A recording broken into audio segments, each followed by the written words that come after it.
자, 지금 이 시각 2018년 3월 26일 월요일 아침 10시 5분 30초. 여러분이 가장 많이 찾아본 실시간 검색어 들여다볼까요?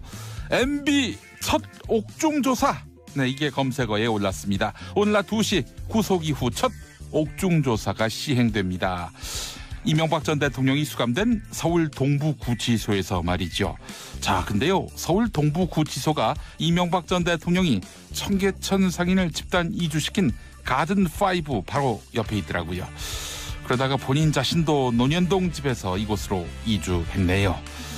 개헌안 오늘 오전 문재인 대통령이 발의하기로 했습니다. 아랍에미리트를 방문 중인데 현지에서 전자결제로 대통령 개헌안 공고를 제거하고 개헌안을 국회에 송부할 예정입니다. 야사당 모두 개헌안에 반대하고 있죠. 하지만 문재인 대통령의 개헌 추진으로 국회가 개헌안의 소용돌이에 빠져든 것만은 분명해 보입니다. 그리고 미세먼지, 또 미세먼지 마스크, 또 공공기관 차량 이부제, 또 공기청정기, 이게 검색어에 오르고 있습니다. 주말에도 집 밖을 못 나간 분들 참 많았는데요. 오늘도 고농도 미세먼지가 기승을 부린다고 합니다. 마스크가 필수겠지요. 벌써 파란 하늘이 그립습니다. 그래서 첫 곡은 박기영의 블루 스카이 준비했습니다. 국민의 정치쇼 일부 함께하고 계십니다. 제 아내가 정치쇼 이거 하지 말라고 했는데, 네. 여보 잘 듣고 있지? 정치쇼 하지 말라는 것만 골라서 네, 하시는군요. 그렇습니다. 네. 아유, 그럴 때마다 막 화를 내고 그러면은 네. 그렇게 좋아요, 제가. 기분이. 정말요? 네. 너무 아름다워서. 화낼 때만 아름답습니다, 저희 아내가. 그 와이프 되시는 분이 제가 봤을 때는 뭐 마더 테레사 정도 그런 느낌을 좀 받습니다. 그렇습니다. 네. 예. 제 아내를 너무 사랑하기 때문에 네. 예. 제 마음을 알 겁니다, 아마. 모를 것 같은데. 하지 말라는 것만 하고 있는데 그걸 어떻게 합니까? 그렇습니다. 자, 돈돈 브리핑 우리 정상근 기자 어서 오십시오. 네, 안녕하십니까. 미디어 오늘 정상근 기자입니다. 예, 그래요. 자, 미세먼지를 뚫고 오셨습니다. 네, 어제 오늘 진짜 미세먼지가 가득하더라고요. 네, 그렇습니다. 가만히 있어도 막 가슴이 아픈 네. 그 정도로. 이게 저 집에 갔는데 네. 얼굴을 딱 쓰다듬었는데 뭔가가 이게 싹 쓸리는 기분이 들더라고요. 그건 피지 때문에 그렇습니다. 그 피지인가요? 알겠습니다. 네. 제가 지성인입니다. 네. 예. 저도 지성인입니다. 건성인도 있더라고요. 예, 네, 건성인도 있고. 예. 건성건성하지 않겠습니다. 건성건성하는 브리핑을 지향하는 돈돈 브리핑. 자, 하베스트 유전. 네. 유전이 아니라 우물이었다. 이게 놀라운 보도가 나왔어요. 네, 그렇습니다. 이게 워낙 부실이 있었다는 거는 오래전부터 알려져 있었는데, 네, 그나마 뭐랄까 하여튼 이런 유전을 엄청난 거액을 들여 사서 예. 뭐 좀 부실이 좀 있더라도 안에서 원유만 좀 있으면은 그렇죠. 그래도 좀 이해할 만한데, 예. 네, 사실상 우물 상태였다는 거죠. 그 속은 거예요? 아니면 미리 알고 있었던 거예요? 미리 알고 있었다는 겁니다. 이 세상에. MBC 스트레이트에 나온 보도인데요. 예. 이명박 정부 때인 2009년에 한국석유공사가 무려 4조 5천억을 들여서 이 하베스트와 그다음에 이 날이라는 네. 회사를 이제 샀죠. 정유시설 회사인데 이 날이요. 네. 이게 4조 5천억이라 들여서 샀는데 이 애초에 이게 산다고 했을 때부터 얘기가 굉장히 많았잖아요. 예. 그때 뭐 하베스트하고 날이 2조 5천억이나 되는 그 부채가 이미 있었고, 예. 또 2009년 상반기 송실액만 2천억 원이 넘는 그런 상황이었는데, 근데 이제 정작 그 1억 회사를 4조 5천억이나 들어 샀는데 거기서 나오는 것도 거의 다 물이었다는 건데요. 이게 왜 미리 알고 있었다라고 볼 수밖에 없냐면, 예. 이 내용이 이 석유공사가 의뢰한, 석유공사가 인수를 했죠. 이 석유공사가 의뢰한 이 전문업체 보고서에 나오는 내용이에요. 예. 그러니까 여기를 좀 평가 분석을 해줘라고 요청을 했고, 거기서 평가 분석을 해봤더니 이거 99%가 물이더라. 그러니까 뭐 기름에 물이 섞여 들어간 게 아니라 물 위에 기름이 살짝 떠 있는 예. 그런 수준이었다더라. 예. 라는 보고서가 나왔습니다. 그러니까 예. 이 보고서를 봤겠죠. 석유공사가 발주를 한 보고서니까요. 그러니까 이거를 사실상 우물임을 알고도 이 시설을 4조 5천억이나 들여서 산 것이죠. 예. 그리고 이 과정에서 또 이제 메릴 린치 이름이 다시 언급이 될 수밖에 없는데, 예.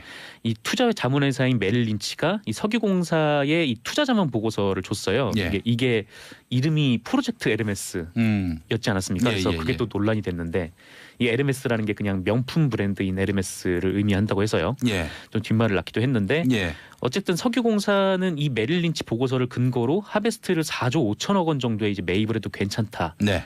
판단을 한 건데 뭐 이거는 과거에 나온 보도이죠. 예.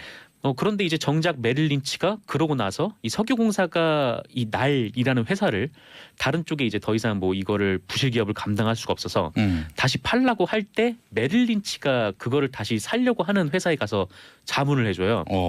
자문을 해주는데 이거를 10억 원에 사라고 자문을 해줍니다. 그러니까 우리나라에는 이 날이라는 회사를 한 1조 몇 천억 원에 사라 이렇게 자문을 했는데 네. 다른 회사에 가서는 그거를 다시 10억 원 정도에 사와라 이렇게 자문을 한 셈이죠. 1조하고 10조 몇 배 차인가요? 갑자기 산수가 계산이 안 되는데. 이런 걸로 제가 파고듭니다. 네. 저번 주에 말씀드렸듯이 옆에 예. 계산기 하나만 놔주시면 바로 계산이 가능한데 한 1000배 정도 되지 않을까요? 여러분 검증해 주시기 바라겠습니다. 이 정확하지가 않습니다. 네, 예. 그렇군요. 죄송합니다. 산수에 되게 약해가지고. 근데 어쨌건 이 과정에서 1조 3천억 원가량의 손실이 났다. 예. 이거는 감사원의 감사 결과입니다. 네. 어쨌든 이런 의혹들, 그러니까 뭐 분명히 석유공사가 저게 거의 사실상 우물임을 알았음에도 예. 거액을 들여서 산 거, 그리고 예. 또 정말 헐값에 내다 판 거, 예. 이런 것들 뭐 모든 의혹들이 다 이명박 전 대통령을 향해 있죠. 예. 왜냐하면은 이명박 전 대통령이 취임 초기부터 자원외교를 강조해왔고, 뭐 당시 석유공사가 이상할 정도로 무리하게 속도를 내기도 했고요. 예. 그리고 하베스트라는 회사에 이 서울 당시의 지점장, 네, 지점장이 이 집사인 김백준 씨의 아들 김영찬 씨였어요. 이 뭔가 퍼즐이 맞춰지는군요. 네. 예. 근데 이 김영찬 씨는 스트레이트와의 인터뷰에서 예. 자기는 관계 없는 일이다라고 부인을 했는데 왜 관계 없는 일이라고 할까요? 관계가 있으면 큰일 나니까 관계 없는 일이라고 하지 않겠습니까? 예. 네. 관계 없는 일이라고 했지만 뭐 각종 문서에 이름이 좀 들어가 있어서 네. 이 부분에 대해서도 좀 철저히 조사해야 한다 이런 네. 목소리가 커지고 있습니다. 자, 그래요. 7088번 쓰시는 분 석유 자원 개발이 아닌 온천 개발이 아니었을까? 네.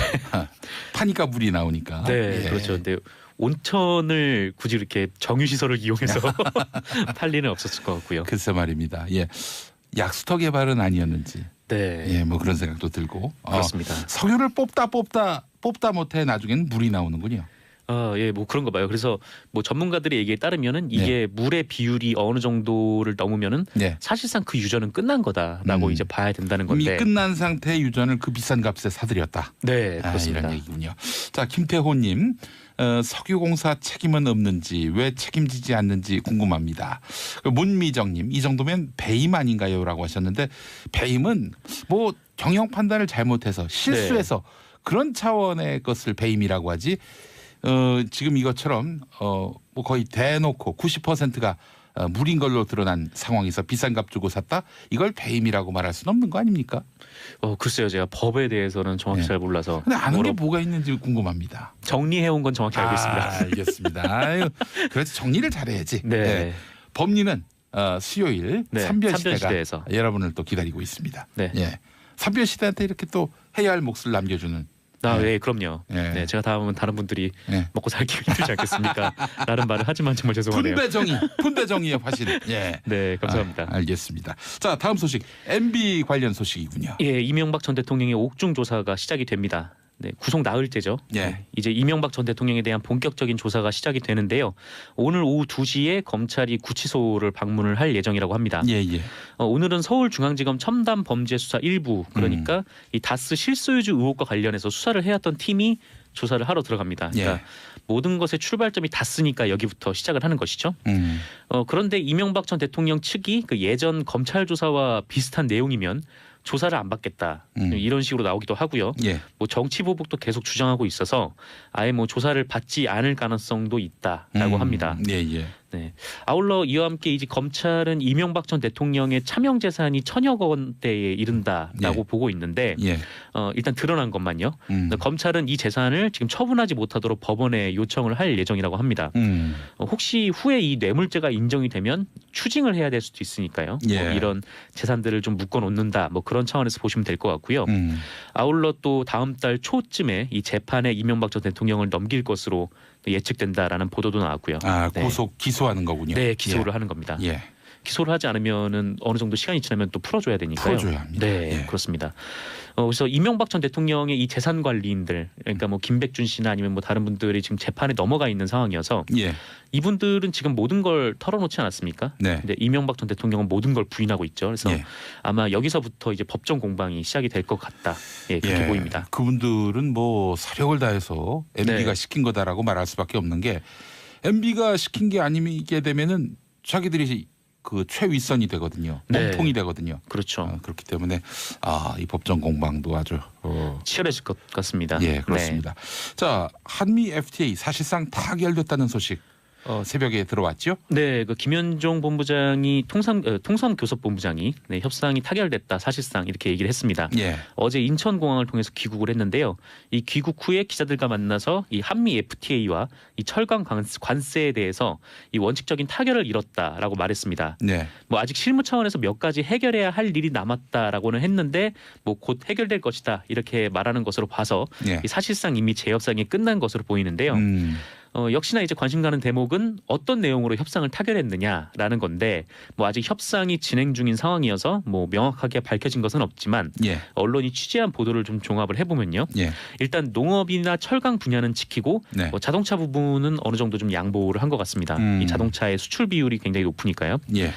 미국이 그동안 이 자동차의 안전 기준과 뭐 연비, 온실가스 기준 완화 뭐 이런 좀 자동차에 걸려 있는 규제들을 줄여줄 것을 요구를 해왔대요. 그러니까 예. 미국 규정에 맞아도 수출을 할 수 있도록 네, 이렇게 좀 요구를 해왔다는데 예. 예. 기존에는 이 기준이 충족되지 않아도 그 수입할 수 있는 양이 있었어요. 근데 예. 그 양이 한 2만 5천 대 정도였는데 뭐 이거를 폐지한다 뭐 그런 의미로 보입니다. 예. 근데 이게 뭐 미국산 차뿐만 아니라 뭐 일본이랑 독일에서 지금 미국의 공장을 운영하는 업체들이 있잖아요. 예. 예. 이 미국에서 생산을 해도 우리나라에 들어올 때 이게 적용이 되기 때문에 예. 그래서 좀 자동차 부분에 있어서 좀 걱정이 된다. 뭐 이런 보도도 나오고 있고요. 예. 다만 그 김현정 본부장은 이 농업 부분에 대해서는 그 레드라인은 지켰다. 라고 얘기를 했고 또 얼마 전 철강 관세 철폐 국가에 우리가 포함이 됐었죠. 예. 이 부분을 봐서 뭐 한미 FTA 재협상과 어느 정도 연동이 됐던 것 같습니다. 뭐 언론에서는 좀 다양한 얘기가 좀 나오고 있던데 일단 뭐 미국 압박 속에서 뭐 이 정도면 선방했다라는 의견도 있고요. 예. 근데 이게 좀 철강 문제가 좀 걸려 있어가지고 예. 좀 다급하게 협상이 된 거 아니냐 좀 이런 우려의 목소리도 좀 나오고 있습니다. 졸속 협상이다라는 지적이죠. 네네. 예. 트럼프 미국 대통령이 합의가 매우 훌륭했다. 네. 이렇게 또 평가했다고 하는 소식도 있고요. 네, 훌륭한 동맹과 훌륭한 합의를 하는 것에 가까워졌다. 예. 라면서 이제 만족감을 드러냈다고 하죠. 트럼프가 호평하는 그 협상이면은 네. 우리가 그렇게 잘한 협상인 건지 하는 생각도 드는데 네. 일단 뭐 그런 생각이 좀 들기도 하는데 예. 근데 어떨 때 보면은 뭐 기존의 그 태양광 수입 관세를 강하게 매겼을 때 예. 그 오히려 미국에서 역효과가 막 나지 않았었습니까? 그렇죠. 네. 이 트럼프 대통령의 캐릭터를 네, 함부로 가늠할 수가 없어가지고. 예, 네, 그렇습니다. 그렇습니다. 하여간 뭐 트위터에 또 한 줄 쓸 수 있는 아이템을 우리가 또 선사를 한 셈이 됐네요. 네, 예. 그렇습니다. 자, 김민서님 720번 720에 2번 버스를 타고 갔는데 두 분 대화가 들린다라고 하셨습니다. 이 720에 2번이면 경기도 버스를 말씀하시는 것 같습니다. 네. 성남 수원 용인 화성 지나는. 오, 네. 굉장히 잘하시네요. 그렇습니다. 103.5로 들으시면 됩니다. 예. 부산에서는 105.7, 네. 창원에서는 90.9, 그리고 진주에서는 98.7로 저희 김용민의 정치쇼와 함께할 수 있습니다. 나머지 지역은 어떻게 해야 하나요? 고릴라로. 네. 아이고 이게 탁 이렇게. 잘했나요? 너무 상당히 잘 맞습니다. 네, 예. 감사합니다. 그래요. 저 다음 소식 우리 공연단이 이제 평양에 가는데 4월에. 네. 거기서 무슨 노래를 부를지 이 윤곽이 드러났어요. 네, 관심사였죠. 네, 일단 날짜는 확정이 됐습니다. 4월 1일에 동평양 대극장에서 나만의 단독 공연이 있고요. 네. 이 4월 3일에는 류경 정주영 체육관에서 북한과의 협연이 있습니다. 예. 이 공식 명칭은 남북평화협력기원 남측예술단 평양 공연이고요. 이 공연의 제목은 봄이 온다. 입니다. 제목이 참 좋죠. 네. 이 가수 조용필 씨, 이선희 씨, 최진희 씨, 윤도현 씨, 백지영 씨, 정인 씨, 서현 씨 그리고 알리, 그 레드벨벳 네, 출연을 하고요. 예. 이 아까 말씀하신 대로 어떤 노래를 부를지가 좀 관심사였는데 예, 예. 이 조용필 씨는 우리 정부가 그 겨울의 찻집이라는 노래를 신청했다고 해요. 예.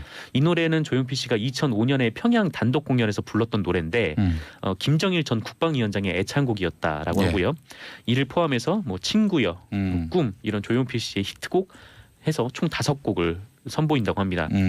이 정인 씨 역시 정부로부터 신청받은 곡이 있는데 오르막길이라는 노래예요. 그러니까 지난 1월에 예. 그 문재인 대통령이 새해 기자회견을 할 때 네. 나왔던 노래이기도 합니다. 아, 그렇군요. 네, 그리고 윤도현 씨는 1118이라는 노래를 부르는데 예. 이 1118이 한반도 최남단에서 최북단까지의 거리라고 해요. 오. 네. 굉장히 좀 의미 있는 노래를 예. 부르게 되는 거죠. 예, 예. 철망 앞에서란 노래도 부르면 참 좋을 텐데 하는 생각이 들었는데. 네, 예. 그 노래도 굉장히 통일을 네. 갈망하는 노래. 좋은 노래죠. 조용필의 그 겨울의 찻집. 이게 어떤 노래인지 아세요? 사실 잘 모릅니다. 아, 모르시는군요. 네. 예. 예전에 그 차승원 씨가 나왔던 광고 중에 네. 왜 이제 승진명단에서 빠지면서 네. 갑자기 눈물을 흘리면서 책상 밑에서 이 가스 버너를 올려놓고 그 무슨 고추장을 풀어가지고 먹는 거 나오잖아요. 네. 예. 그러면서 이제 배경음악으로 나왔던 거. 아하 웃고 있어도 그 노래. 눈물이 난다. 이 네. 노래가 바로 이제 그 겨울의 찻집입니다. 네, 그 노래였군요. 이 이 노래를- 제목을 딱 들으니까 딱 알겠는데요. 이 노래를 그 김정일 국방위원장이 좋아했다는 건데. 네. 예, 알겠습니다. 그 겨울의 찻집 이번에도 공연된다고 하니까 주목되고요. 제2에게도 또 이렇게 이선희 씨가 부른다고 하는데. 정말 북한에서 얼마 전에 삼지연 관현악단이 강릉하고 서울 공연에서 부르기도 했었죠. 네, 그렇죠. 근데 저는 이 제2가 누구냐? 네. 김정은이냐 문재인이냐 이렇게 자유한국당이 문제에 걸 줄 알았는데 네. 보니까 홍준표의 준도 제2더군요. 그래서 별 문제 없이 넘어간 게 아닌가 네. 그런 생각도 들고요. 네, 정상근 그렇군요. 기자님 수고하셨고요. 저는 2부로 다시 오겠습니다. 네, 감사합니다. 김용민의 정치쇼 2부 시작하겠습니다. 매주 월요일을 열어주시는 세 분 만나보겠습니다. 뉴스 골라주는 우리 최 박장 만날 텐데 최영일 시사평론가 어서 오십시오. 안녕하세요. 반갑습니다. 콜록콜록 예. 미세먼지 월요일. 네. 요즘 저 시사평론계의 문어발이라는 안 정말요? 나오죠. 안 나는데요. 시사평론이 아니고 모든 평론계 모든 문어발. 평론. 네. 만사평론가. 경제, 예. 정치, 예. 또 대중문화 다 하니까요. 연예인 이슈도 잘 텁니다. 예. 옵션이 많아야 됩니다. 이 시사평론은 정말 잘 들어요. 옵션이 많아야 돼. 예. 자, 그리고 장윤선 정치전문기자님 어서 오십시오. 네, 안녕하세요. 저 한 가지만 털어가지고. 예. 오직 정치. 오직 정치. 알겠습니다. 또 저 경제 분야만 터시는 우리 박연미 경제전문기자 어서 오십시오. 네, 안녕하세요. 네, 반갑습니다. 미세먼지 폭탄을 뚫고 네. 출근하신 우리 김성숙님이 방송 듣고 계신데 네. 우리 세 분도 다 미세먼지를 뚫고 그럼요, 왔습니다. 그럼요. 아우, 한치 앞이 안 보이더라고요. 네네. 운전하기도 힘들고 차 엄청 막히지 않았어요, 오늘? 아니요, 저는 올 때는 차는 별로 안 막혔는데 그 미세먼지 저는 안개인 줄 알았어요. 안개 아니었어요? 안개도 안개 있는 플러스 건가요? 미세먼지 토핑이 그게, 돼 있었어요. 예. 먼지가. 저희는 스모그죠, 토핑이 스모그. 이렇게 골고루. 그래서- 토핑이 됐어요. 그 저는 오토바이 타고 왔어요. 아, 그래서 이런 날씨에 타면 먼지 먹는 하마예요. 아. 예. 막 빨아들여요. 예. 많이 드셔주세요. 그래서 마스크. 이게 예. 마스크는 기본이죠. 예. 연예인 마스크. 이거 방독면이에요. 야. 방독면. 예, 예. 야. 이 필터가 아주 우리 비싼. 그 택배 기사 선생님들이 쓰시는 그 택배기사분들도 예. 프로만 씁니다. 예. 비싸서. 우리 저 보는 라디오 그러니까요. 보시는 분들은 아시겠습니다만 우리 최영일 평론가님이 네. 이 초록색 외투를 입고 오셨는데 네. 이게 원래 흰색이었어요. 아. 출발할 때는 흰색이었다가 네, 네, 이거 오니까 거의 초록색이 됐어요. 예. 그렇습니다. 쑥색. 쑥색. 아이고 그래요. 자 미세먼지 네. 정말 어마어마하게 어마어마합니다. 우리 곁을 다가왔는데 이게 중국에서 온 겁니까? 박연미 기자님. 네, 이게 탓을 해보자면 중국산이 한 35%, 아. 나머지 65%가 국내산 이렇게 어. 구성이 돼 있다는 걸로 네. 우리 연구진이 그 정도 되는 걸로 나와 있어요. 근데 이게 중국하고 항상 논리전인데 네. 증거 있어? 그동안 중국이 계속 배째 우리가 갖다 줬다는 증거 있었는데 증거가 나왔습니다.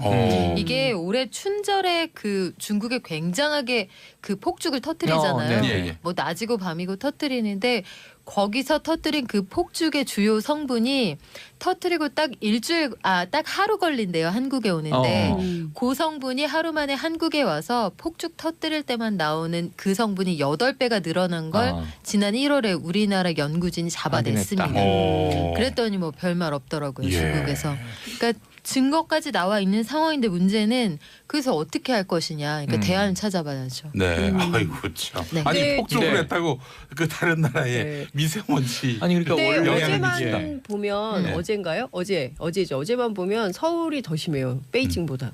오히려 베이징은 깨끗하다는 거예요. 아니, 우리가 굳이 전기차나 이런 것 때문에. 추울 때도 모스크바를 이기고 네. 미세먼지도 베이징을 이기고 예. 굳이 그럴 필요 없는데 자꾸 세계로 뻗어나가고 있는 이 이유를 들여다봤더니 네. 일단 중국이 커요. 중국의 그 난방 수요니 뭐 이런 것들이 크고요. 네. 그래서 중국의 대기질이 조금 깨끗해지면 우리가 숨쉬기가 좀 나아지는데 금토일월 이 나흘 동안에 지금 공기가 너무 안 좋은 건 이게 2015년 관측 이래 최악의 상황이거든요. 네. 농도가 가장 높은데 일단 공기 순환이 안 되는 상태에서 중국에서 난방해서 여기서 그 날아갔던 그런 가스들이 이제 우리나라로 넘어오고 있대요. 네. 그래서 그게 더해지면서 지금 최악의 시너지가 나고 있는 건데 네. 아침에 봤더니 동네 약국에 그게 없어요. 마스크. 애 씌워서 보내고 나오려고 네네. 했는데 없더라고요. 미리 샀죠. 뭐. 아, 저 역시. 지금 비상 저감 조치가 발령된 상태로 알고 있고. 네, 그렇죠. 예. 지금 공공기관은 2부제하고요. 예. 오늘 날짜에 맞춰서 짝수 차량만 운행을 하실 수가 있습니다. 네. 그리고 뭐 서울시는 서울시뿐만 아니라 산하 기관들 주차장 다 폐쇄된 상태니까요. 예. 확인하시고 운행하셔야 될 것 같고 예. 지금 밖에 보면은 뭐 나가고 싶지 않은 상태예요. 못 나가요, 네, 못 못 나가. 나가요. 네. 네. 저희 애가 어제 축구하러 가자 아빠 그래서 운동장 갔다가 아이고요. 폐가 썩을 것 같아 그러고 바로 들어왔어요. 그러니까 이 느낌이 있는 거죠. 느낌이. 예. 근데 마스크도 그냥 일반 마스크 쓰면 안 되고 네. 환경부가 인정한 N95 마스크 그렇죠. 꼭 써야 되는데 이게 네. 그 환경운동가들 얘기를 들어보면 초미세먼지 왜 옛날에 우리가 사스인가요? 네. 그때 그 중국산 먼지가 한창 왔을 때 뭐 삼겹살하고 김치 먹으면 이길 수 있다 막 맞아요, 이랬었는데 맞아요. 네. 그래서 돼지고기 기름으로 네. 세척을 해야 된다 막 예, 이런 예. 얘기가 한때 있었는데 초미세먼지 그런 걸로 안 된다는 거예요. 또 저 고등어 구웠더니 그게 그러니까. 미세먼지의 네. 원인이 됐다. 맞아요. 그런 얘기도 생각나네요. 있었는데 예. 아, 진짜 옛날에 별의별 일이 다 있었네요. 아니 근데 미세먼지로 네. 인해서 중국이 중요 원인 제공자라는 네. 거 아니겠어요? 네. 근데 중국은 도리어 이런 상황을 즐기고 있는 것은 아닌지 모르겠어요. 아니요. 지난주에 제가 베이징 특파원하고 요 문제로 연락을 나눠봤더니 예. 중국은 인정하지 않는다는 거예요. 네. 예, 그러니까 중국은 지금 우리나라도 좀 문제는 있는 게 중국에서 오는 게 7, 80%다라는 전문가가 있었고 네. 중국에서 오는 게 한 20, 30%다라는 전문가가 있어서 평균 한 50%는 중국산 아까 우리 박 기자님 말씀처럼 50%는 국내산 이렇게 추정을 했는데 네. 중국 쪽이 더 50%에는 못 미칠 것이다. 어허. 지금 아까 연구 결과도 한 35% 내외. 예. 그런데 베이징뿐 아니라 중국의 주요 산업 도시들도 요즘에 굉장히 엄격하게 단속을 해서 예. 우리가 과거에 공해라고 불렀던 산업화 시기에 이 미세먼지를 포함한 유해 물질들이 많이 줄었대요. 예. 중국은 청정하대요. 그러니까 예. 우리는 줄였는데 그게 왜 한국으로만 몰려가겠느냐. 예. 그럴 리는 없다. 이게 이제 중국의 좀 입장이고. 그거 뭐 당연히 예. 저라도 그런 얘기 하겠어요. 그렇죠. 우리 애는 안 때려요. 우리 애는 안 물어요. 네, 이런 거죠. 그거는 더 네. 약이 오르는 일이죠. 그러니까요. 중국은 청정한데 우리만 예. 중국의 먼지가 또 날아와서 더 힘들다면 네. 그래서 이것을 과학적으로 입증하는 게 첫 번째예요. 네, 최근 들어서는 인정하게 근데 만들어야 돼요. 관련된 과학적인 증거들이 많이 나오고 있어요. 예컨대 지질자원연구원이 2016년에 연구한 결과를 보면, 그러니까 공기를 이제 채집을 하죠, 표본을. 근데 거기에서 중국산 납이 다량 검출이 되는 거예요. 예, 예. 중국 공기가 나빠서 넘어오면. 근데 이 납이라는 물질이 재밌더라고요. 생산지에 따라서 동위원소가 다르다고 해요. 그러니까 중국산인지 한국산인지 그걸 명확하게. 동위원소를 찾아보면 알 수 있다고 하는데 예. 중국 먼지가 심각한 날 하루 이틀 뒤에 우리나라에서 중국산 납이 다량 들어있는 이 먼지가 채집이 된다는 얘기예요. 예. 해서 또 환경부는 나사하고 같이 2016년에 어떤 연구를 했냐면 전체 미세먼지 중에서 중국에서 온 게 34%다. 이게 공동 연구 결과 밝혀졌는데 여기에 어떤 자료들이 동원이 됐냐면 위성 영상을 보면 미세먼지가 아주 심각할 때 중국에서 이 대륙을 건너오는 먼지대가 보이거든요. 예. 그것들을 보면서 시간대별로 분석을 한 그런 사진 자료들을 증거로 제시를 했고요. 그래서 지난해 3월에는 국제학술지 네이처가 중국 미세먼지 때문에 제명에 그 천수를 누리지 못하고 죽는 이 동아시아 지역 사람들이 한 3만 명이 넘었더라. 이런 통계를 내놓기도 했습니다. 예. 하여간 미세먼지를 피하는 게 상책이다라는 그런 생각도 들면서 오늘 하여간 그 비상저감 조치가 내려진 만큼 이번 주 공공기관이 내내 그렇다는 거 아니에요? 이번 지금. 주는 좀 어려울 것 같아요. 네. 엄격하게 건강관리하는 수밖에 날씨가 없지. 너무 좋아졌거든요. 예. 따뜻해지고 산책하기 좋은데. 그래서 예. 보니까 우리 미세먼지 때문에 인생이 나갈 수가 이제는 없어요. 네. 추위 가면 먼지, 음. 먼지 가자마자 뜨거워져 더위. 네. 맞아요. 그럼 또 먼지, 그다음에 네. 추위. 이 요즘에는 반복이에요. 모든 행사와 외출의 허락을 엄마 아빠가 하는 게 아니고 미세먼지가 예. 미세먼지 나 나가도 될까? 아니야 오늘 집에 있는 날이야 하면 예. 못 나가는 거고요. 소풍 운동회 이것도 미세먼지 허락 받아요. 네. 그래 요 시기에 또 저 방송사마다 네. 그 금지곡이 있습니다. 이윤수의 먼지가 되어. 이런 노래는 못 틀게. 이런 몹쓸 이렇게 되겠네요. 그러네요. 여하튼 미세먼지 덕분인지 때문인지 공기청정기 시장도 2조 원대로 성장했고요. 아이고, 예. 그렇죠. 작년에 140만 대 팔렸다는데 아마 올해는 200만 대까지 이 시장 규모가 늘어날 것으로 보입니다. 그분들은 중국이 고맙겠어요. 아유 땡큐. 네, 공기청정기가 옛날 같지 않고 엄청 디자인이 좋아졌더라고요. 그리고 기능도 되게 많아졌어요. 예, 기능도 되게 네. 많고 어떤 카페에 갔더니 네. 그 공기청정기 하나 딱 있고 옆에 있으니까 예. 좋긴 하더만요. 효과는 있는 거죠. 그러니까 그런 것 우리가 같아요. 돈 쓸 때가 늘어난 거예요. 그러니까요. 미세먼지의 다른 이름은 돈이죠. 네. 그러니까 우리가 언제부터 옷을 털어입던 민족이 됐습니까? 네. 그렇죠. 정말. 그러니까 그런 근데- 식으로 하면 전부 자본이 예. 공기 그다음에 물을 우리가 언제 사 먹었어요. 그러니까요. 저 고등학교 다닐 때까지 물 사 먹지 않았거든요. 근데 대학 가니까 다 물 사 먹더라고요. 그러니까 저는 그 공공재에 해당하는 것을 자꾸 자본이 사유화하면서 시장을 만들어내서 그 사람 살기 더 힘들어지게 네. 만드는 것 같아요. 물을 안 사 먹었다고 말씀하셨는데 그럼 그때 물을 어떻게 드셨습니까? 끓여 먹었죠 집에서. 끓여 드셨어요? 수돗물 그냥 이렇게 수돗물도 학교에서 학교에서 운동장에서 안 드셨어요? 수도꼭지에 대고 굉장히 먹지 젊은 않나요? 세대. 아니, 저는 되게 생수만 먹던 세대여서. 아유, 우리 장현 선생님하고 곱게 그러세요. 크셨구나. 제가 굉장히 젊었습니다. 네, 예. 그러셨군요. 자 그렇다면 이 네. 미세먼지 이 구조적으로 어떻게 개선할 그러니까 대안이 있나요?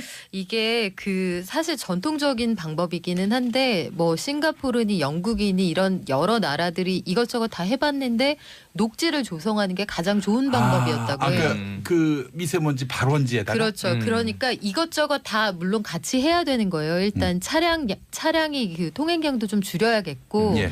석탄 발전 이런 것도 좀 줄여야겠는데 그거 다 하면서 제일 효과가 좋았던 게 녹지를 조성하는 일이었다고 합니다. 해서 우리도 나무 심고 좀 그 먼지를 막아주는 방풍림의 역할을 하는 것들을 좀 서해안 쪽에 집중적으로 조성할 필요가 있어 보여요. 그게 예. 당장 할 수 있는 일이기도 하고요. 예. 또 아울러 회사에 나가고 뭐 이런 거 하지 말고 재택근무를 좀 활성화한다면은 오 찬성입니다. 그 네. 미세먼지 저감 좋죠, 대책에 좋죠. 도움이 되지 일단 않는가. 경유차만이라도 예. 좀 통제를 하거나 어. 좀 친환경 자동차로 바꿀 필요가 있고 그리고 또 사실 차 가지고 다니지 말고 지하철이나 대중교통을 타는 것도 숲을 많이 만드는 것도 정말 중요해요. 네. 그래요. 그러니까 시스템 전체가 바뀌어야 될 것 같아요. 하지만 남편은 회사에 갔으면 좋겠습니다. 네. 이야, 네, 뭔가요? 꼭 갔으면 좋겠습니다. 예. 네. 이 단박에 개선할 수 있는 길은 없지만 네. 우리가 천천히 함께 뜻을 모아서 실천할 때 답이 보인다 이런 말씀인 것 같습니다. 그나저나 박연미 기자님 네. 오늘 실시간 검색어 순위에 올랐어요. 왜 그랬어요? 왜 어머, 때문일까요? 무슨 사고 쳤어요? 제가 크게 잘못한 게 없는데 네. 앞으로 더욱더 열심히 살아보겠습니다. 아. 네. 가게 보통 온정이 왜 답지해서 실검의 월요일에 오를 때는 열애설이 많아요. 열애설. 네. 어, 열애설. 눈물을 흘리고. 아니 열애설인데 네. 그 연관 검색어 바로 뒤에 있는 검색어가 미세먼지더라고요. 미세먼지. 먼지가 날 때마다 네. 먼지가 날 때마다 우리 박연미 기자 그러네요, 그러네요. 이름이 검색되고 있습니다. 이렇게 명쾌하게 또 네. 평론을 해주니까 네. 분석을 해주니까 그렇죠. 미세먼지. 네. 네, 그래요. 실검 1위. 미세먼지 전문 기자. 먼지녀. 먼지요? 먼지 전문 기자. 예. 그래요. 먼지 전문 기자답게 네. 그 옷에 먼지를 많이 묻히고 다니면 어떨까? 그렇죠, 그렇죠. 총체를 들고 설정으로. 다니셔야 돼요. 네, 설정으로. 아우 괜찮네요. 예. 네. 털면은 막 자갈이 그러니까. 쏟아지고. 뭐 이런 것도 있네요. 박연미 평론가 그동안 몰라봬서 죄송합니다. 아이고 세상에. 아이고. 큰 죄를 지셨네. 대단한 분이에요. 큰 죄를 대단한 지셨어. 분이에요. 아, 예. 우리 김영진님 감사합니다. 음. 자, 다음 소식 한번 살펴보도록 하겠습니다. 문재인 대통령이 오늘 개헌 네. 발의를 하는데 전자결제를 네. 통해서 발의한다. 이 소식을 우리 장윤선 정치전문기자 네. 전해주시죠. 그 아마 지금쯤 이제 국무회의를 진행하고 있을 거고요. 네. 오늘 국무회의는 지금 현재 출장 중에 대통령께서 출장 중에 있기 때문에 이낙연 총리가 임시 국무회의를 열어서 대통령 개헌안을 심의 의결하게 되는데요. 어이구 이낙연 총리가 모친상을 당했다는 소식도 네. 있더군요. 예. 그래서 어쨌든 지금 전자결제로 개헌안이 이제 그 사인이 되면 바로 국회로 가게 됩니다. 예, 예. 국회로 가면 헌법 130조 1항에 따라서 60일, 그러니까 2달 안에 의결을 국회가 해야 되고요. 예, 예. 5월 24일까지는 다 끝내야 돼요. 이 일정을. 예, 예. 그래야지 이제 5월 25일 날 국민투표 공고가 이루어지게 되는데요. 근데 지금 뭐 넘어야 될 숙제가 굉장히 많이 있는데 그렇죠. 하나하나 예. 좀 말씀을 좀 드리면 네. 우선 국민투표법을 먼저 개정을 해야 돼요. 왜냐하면 2014년도에 이 헌법재판소에서 재외 국민들 있잖아요. 그러니까 지금 주민등록 그리고 또 국내에 지금 거소 신고가 안 돼 있는 재외동포, 재외국민에 대한 투표권을 제한한 국민투표법이 헌법 불합치다 이런 결정을 내렸기 때문에 예, 예. 요거를 국회에서 먼저 이 법을 국민투표법을 바꿔서 이 조치를 먼저 해놔야 되는 게 있고요. 그리고 지금 뭐 야당이 다 반대를 하고 있어서 예, 예, 예. 야당의 설득도 굉장히 중요한 과제다 이렇게 말씀을 좀 드릴 수 있을 것 같은데요. 예, 예, 예. 지금 가장 적극적으로 반대하고 있는 데는 바로 자유한국당입니다. 네. 사회주의 개헌이라는 거고요. 그리고 국회와 상의하지 않은 일방적 개헌에 대해서는 도저히 받아들일 수가 없다. 그래서 앞으로 독재 대통령 좌파의 폭주를 막기 위해서 국민 저항 운동을 대대적으로 벌여나가겠다라는 입장을 밝혔습니다. 아니 대통령이 개헌안 발의가 대의민주주의를 훼손했다. 이 말이 네. 맞는 말입니까? 아니죠. 아니 헌법이 보장하고 있는 권리 아니에요? 그러니까요. 저는 근데 뭐 지난주에 이제 조국 민정수석이 사흘 동안 설명회를 했잖아요. 예, 이제 예, 그 예. 설명회에 대해서 뭐 국민은 학생이 아니다 뭐 이런 비판이 나오기도 했지만 어찌됐든 그 사흘간의 설명을 통해서 어떤 방향으로 헌법 조문이 바뀌게 되는지 이렇게 되면 우리의 삶이 어떻게 나아지는구나라는 것을 공부할 수 있는 기회가 됐다고 생각을 하는데요. 저는 그것도 여쭤보고 싶어요. 이번에 청와대가 발표한 개헌안 중에 뭐가 사회주의 개헌 안으로 느껴지시는지 저는 제가 보기에는 그런 게 별로 없었거든요. 아니 저는 이렇게 생각을 했어요. 네. 토지공 개념이 좀 뜨거운 쟁점이었는데 네. 이게 필요한 경우 그러니까 국가가 필요하다고 판단한 경우에 특별한 제한이나 의무를 부과할 수 있다. 요 내용이에요. 예. 그럼 이제 이 필요한 경우가 언제냐가 중요한데 지금 제가 보기엔 이 1% 상위 부자가 국토의 55%의 땅을 소유하고 있다. 이 통계를 보면 지금 사회주의가 아니라 이게 독과점 땅 소유 국가예요. 이건 자유시장 경제에 위배돼요. 왜냐하면 독과점은 금지하잖아요. 시장에서. 그렇죠. 자유로운 경쟁을 해친다. 그렇죠. 그래서 시장의 절반을 못 넘게 돼 있는데 1%가 55%의 토지를 소유하고 있으면 45%를 99%가 나눠서 소유하고 그렇죠. 있는 건데 네. 왜 이렇게 땅값이 비싸며 집 사기가 어려운지가 바로 설명되잖아요. 예. 그리고 이거를 유지하면 저는 네. 이건 사회주의예요. 이게 역으로 그것이야말로 자유시장 경제를 아주 저해하는 일이에요. 그리고 거기 해쳐야죠. 땅값이 왜 올랐나도 생각해 볼 필요가 있어요. 어느 지역에 땅값이 오른다는 건 살고 싶고 인프라가 좋다는 건데 예. 인프라가 좋다는 얘기는 사회적인 자본을 거기 몰아줬다는 얘기예요. 그게 내 건가요? 예. 그러니까 그 집을 산다는 건 사실 그 껍데기만 사는 게 아니라 거기에서 제공하는 서비스와 인프라를 산다는 거잖아요. 그렇죠. 예. 근데 그걸 누가 조성했느냐, 왜 조성했느냐 근원을 따지고 보면 이 땅 네가 만들었어 이렇게 물어볼 수 있는 거예요. 해서 사유재산을 침해하거나 사유재산의 처분권을 침해하겠다는 게 아니라 예, 예. 어지간히 해라 이런 얘기거든요. 그러니까 예컨대 예. 박정희 정부 시절에 보면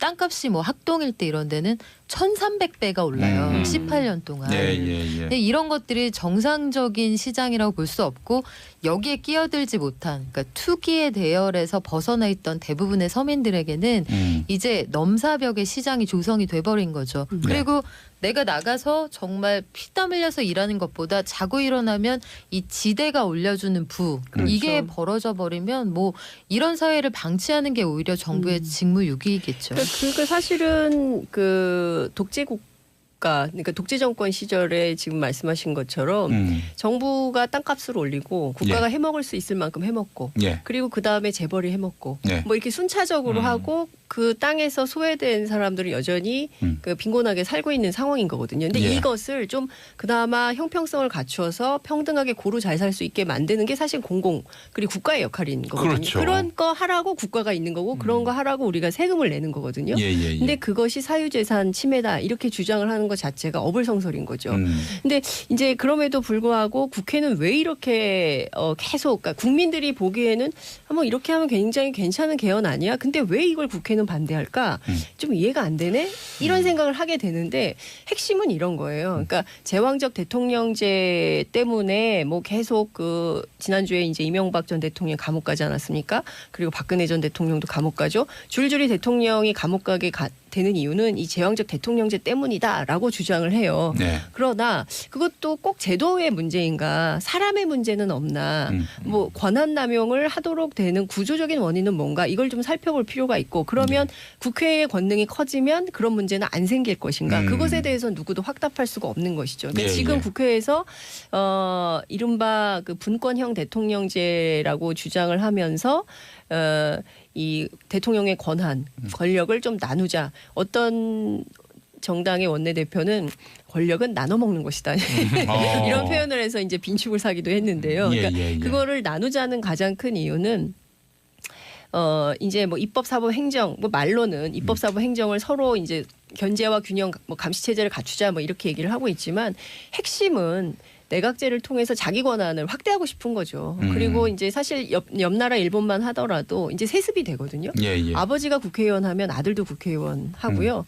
아버지가 장관하면 아들도 장관하는 식의 정치 구조가 되는 거예요. 그러니까 그렇기 때문에 우리는 물론 이제 유럽식도 있다, 막 이렇게 주장을 하지만 유럽식으로 가려면 선거제도도 같이 개편을 해야 돼요. 그렇죠. 근데 예. 그 선거제도 개편에 대해서는 또 자유한국당은 그냥 반신반의 뭐 하긴 할게 그러나 언제 할까 뭐 이제 이런 식이 되는 거예요. 그 선거제도 개편이 너무 거창하고 포괄적이어서 이해를 못 하시는데 득표율만큼 그렇죠. 의석수를 네. 가져가는 거. 맞아요. 이때는 저 자유한국당이 새누리당일 때 네. 그 2012년 총선 당시에 30%대 득표율인데 의석은 절반 이상 가져가요. 맞아요. 그렇죠. 이걸 바꿔야 한다는 그렇습니다. 거죠. 예. 연동형 비례대표제가 바로 그거고요. 연동형 비례대표제, 예. 독일식 정당 정당명부제 그리고 또 이 지금 소선거구제를 중대선거구제로 그렇습니다. 개편하는 세 가지가 핵심 과제인데 네. 예. 이건 의회주의자들이 계속 여러 대 국회에 거친 동안 주장해 왔던 건데 이거 안 고치고 그렇습니다. 지금 뭐 내각제형으로 가보자, 내각제 요소를 개입시켜보자 이게 쉽지 않습니다. 그렇습니다. 예. 그러니까 지금 뭐 그러면 이 개헌안이 계속 이렇게 이제 대통령이 오늘 사인을 하면 국회로 가게 되는데 네. 그러면 그 다음에는 어떻게 되는 거냐 이제 네. 궁금해 하시는데 우선 만약에 이 개헌안 물론 이 청와대는 그런 입장이에요. 국회안을 만들면 대통령안은 처리할 수 있다 이제 이런 주장을 합니다. 예. 이런 입장은 나오긴 합니다. 그런데 제가 청와대 취재를 해봤더니 만약에 이번 개헌안이 부결되면 예. 이 정권 안에서는 개헌에 대해서 재론하지 않겠다는 게 대통령 입장이라고 해요. 그러니까 뭐냐면 지금 할 일이 너무 많고 막 자꾸 선거용이라고 주장하는데 지금 해야 될 일은 외교 문제 해결해야 되고 예. 그 다음에는 경제 문제를 해야 된다는 거죠. 대통령의 입장이 거기에 가 있기 때문에 개헌에 대해서 계속 길게 끌고 갈 생각이 전혀 없다 이런 예. 입장이 나오더라고요. 청와대는 결국 이번 개헌 발의를 네. 갖고 배수진을 쳤다라고 네, 봐야 되겠네요. 예. 그렇죠. 자, 3부에서 계속 이어지겠습니다.용. 김용민의 정치쇼 3부로 넘어왔습니다. 자, 우리 애청자분 중에 1908 네네. 휴대전화 뒷번호 쓰시는 분이 모르는 분인데. 이 최영일 평론가님 어제 뉴스에서 문재인 대통령 옆에 아랍에미리트 연합 네. 왕세제 딱 보니까 최영일 평론가를 닮았네요. 시사평론계의 왕세제. 저도 느낌이 왔습니다. 어. 알-라흐얀 씨를 보고 예. 잃어버린 형제인가? 저도 그렇게 느꼈으니까. 저기 저 아랍에서 많이 쓰는 복장 저거 입히기만 하면은 그러니까요. 네네. 똑 바로 닮았어요. 예. 네. 아니 뭐 갑자기 이러고 저 인천공항 가서 나 왕세제다 이러면은 그러니까. 입국한 줄 알 거예요. 저희 청취율 공약을 해서 네. 목표를 달성하면 예. 제가 터번을 쓰고 출연해서 보이는 라디오에서 보여드릴게요. 네. 예, 그래요.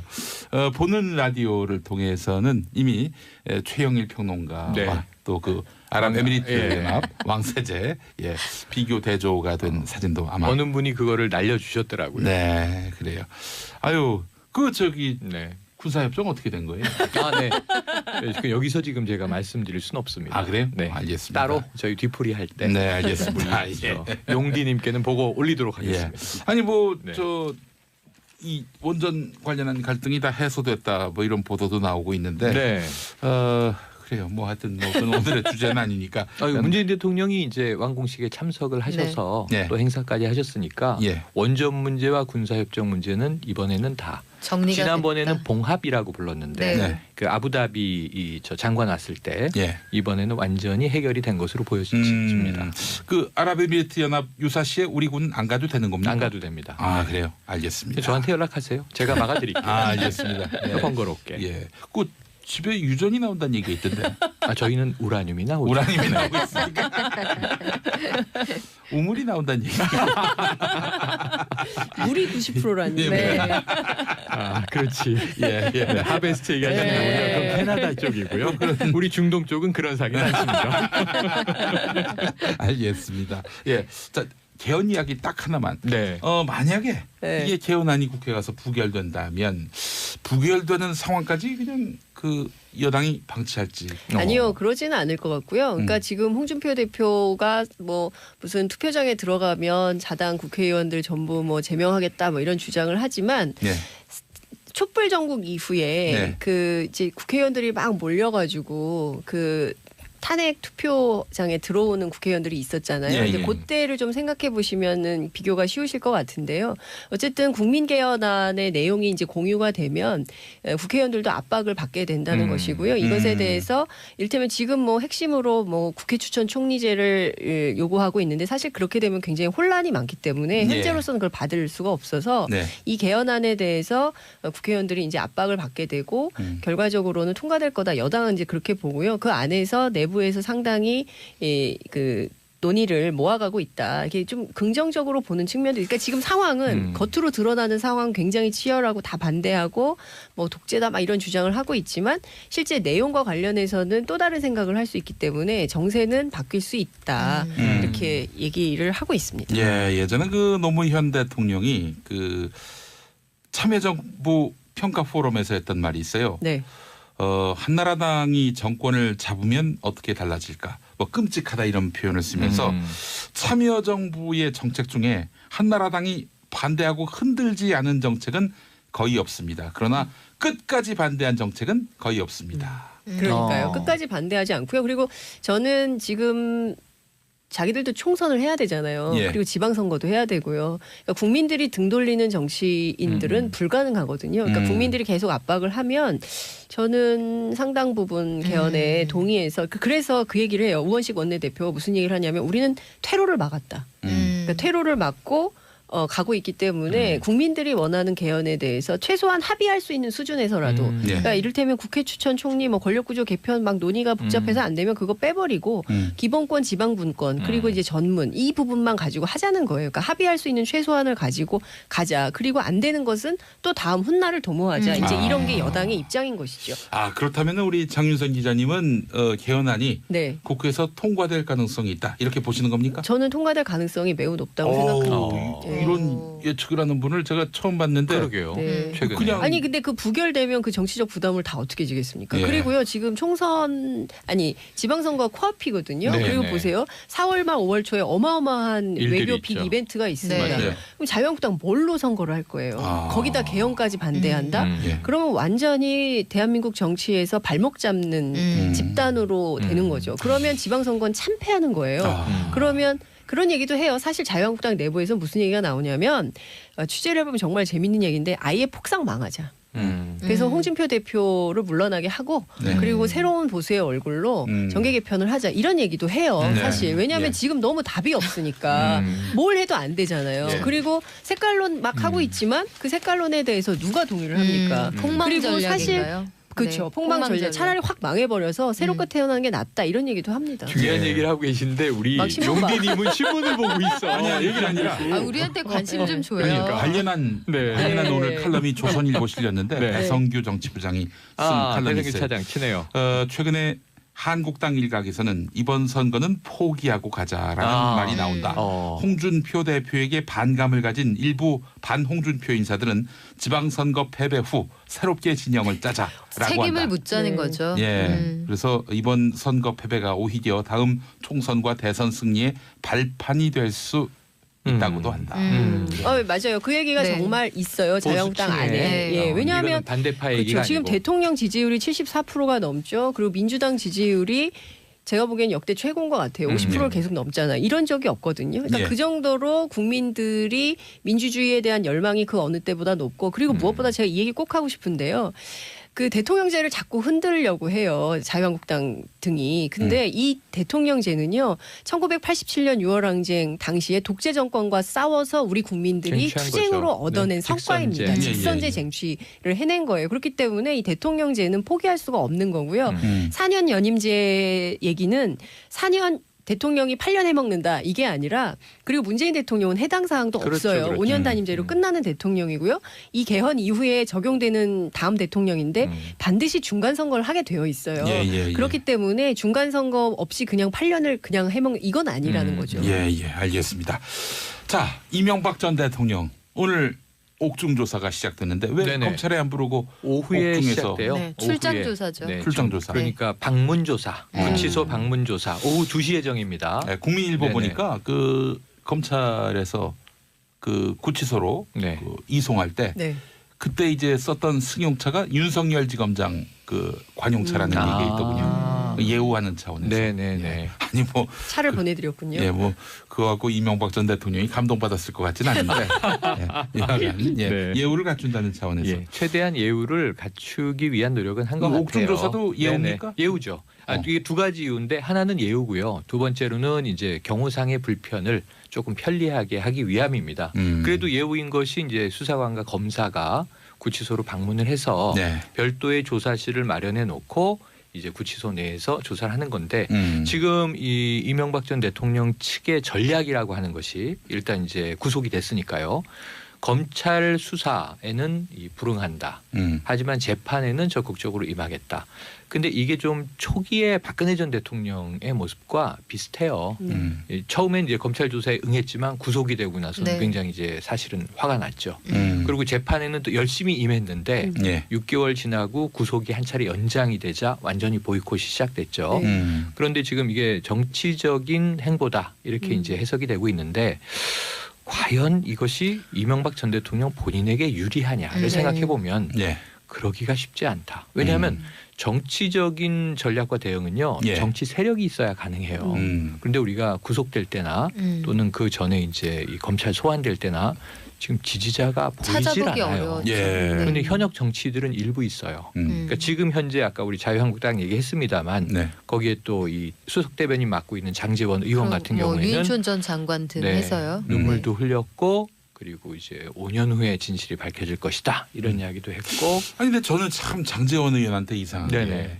박근혜 전 대통령은 그러니까요. 그 구속돼도 당연하다. 네. 라고 그때는 이야기를 청문회 했고. 스타였었죠. 네. 근데 네. 이명박 전 대통령은 또 네네. 다른 잣대로 보고 있는 게 예.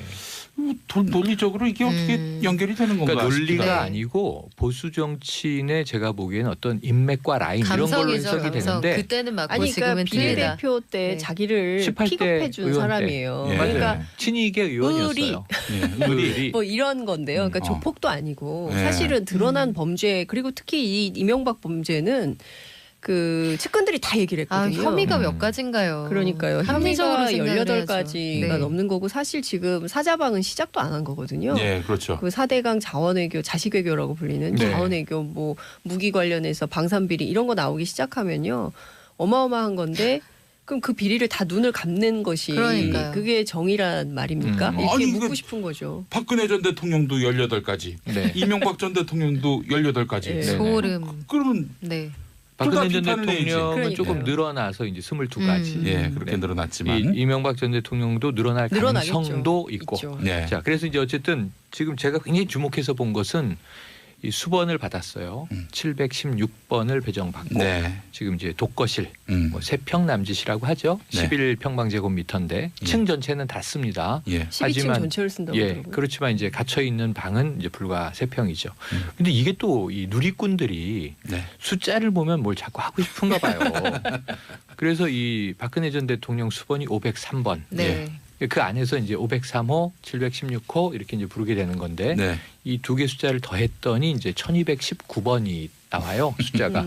그래서 이게 또 공교로워요. 예. 이 12월 19일이 사실 조기 대선이라 바뀌었지 원래 그 대선일이잖아요. 네. 물론 이제 지난해 정상적인 대선은 12월 21일 수요일일 뻔했습니다만 이 12월 19일이 박 전 대통령과 이명박 전 대통령이 대통령에 당선된 날짜이고 예. 이명박 전 대통령에겐 생일이면서 결혼기념일이고 그래서 굉장히 의미 있는 숫자 날짜로 이제 치환을 하면 그런데 예. 또 이게 어떻게 또 503 그때- 더하기 716이 근데 그런가? 그때 만약에 정상적으로 대통령 선거했더라면 지금의 한반도를 네. 생각할 수가 없어요. 아, 그러니까 그렇죠. 예. 어찌 보자면 남북 관계부터 예, 남북 관계 보면 지금 정말 대전환의 시기에 와 있는 맞아요. 건데요.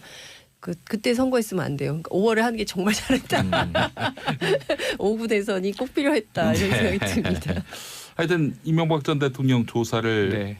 받게 되면 어떤 것들을 지금 우선적으로 조사를 받게 지금 됩니까? 우선은 혐의죠. 네. 굵게는 두 가지입니다. 일단 소환 조사를 한 차례 받았죠. 21시간인데 14시간 이제 고강도 조사했고 6시간 넘게 이제 조서 검토를 했는데 뇌물 혐의에 대한 이야기예요. 측근들이 다 지금 터져 나오고 있는 이야기가 우선 국정원의 특활비 예. 이 중에 10만 불을 인정했는데 10만 불은 받았다. 그런데 대북 공작금으로 썼다.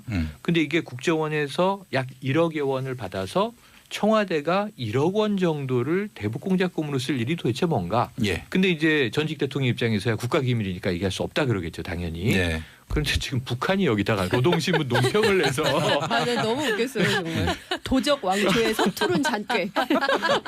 만화 영화 같지 않아요?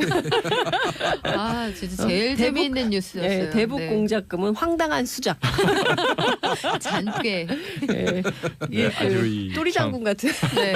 이번 제가 한번 북한 네, 방송 버전으로. 어투로 한번 네, 해볼까요? 네. 최근 남조선에서 이명박의 범죄 행위들이 연이어 드러나고 있는 가운데 역도에 대한 검찰 조사가 정식 시작되었다. 이명박 역도가 100억대의 뇌물을 받은 것과 직권을 남용하여 부당한 이익을 얻은 것 등을 포함한 10여 가지의 범죄와 관련해서 범죄 혐의자의 신분으로 검찰에 출두할 때 대한 통보를 받았다. 뭐 이런 내용.